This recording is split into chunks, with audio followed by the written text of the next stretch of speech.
আমরা ইদানিং দেখতে পাচ্ছি যে প্লাস টক বিডি নামে একটি প্রোগ্রাম হয়, একটি চ্যানেল।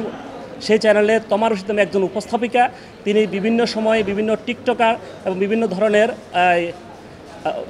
ধরনের আপনার হচ্ছে কি অভিনেত্রী ধরে নিয়ে এসে বিভিন্ন শব্দ চয়ন করে এবং এই শব্দগুলো বাংলাদেশের সামাজিকতার সাথে সম্পূর্ণ অসঙ্গতিপূর্ণ।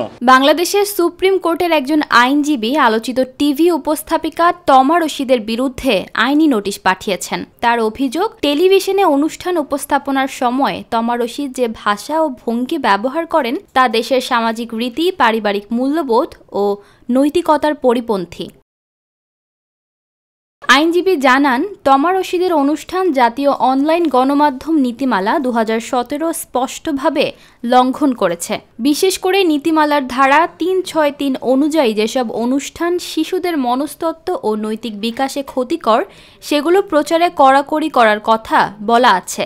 অথচ এই উপস্থাপিকা নিজের অনুষ্ঠানে ধারাবাহিকভাবে এমন ভাষা ব্যবহার করছেন যা অশোভন, ভুল বার্তা দেয় এবং সমাজে নেতিবাচক প্রভাব ফেলে।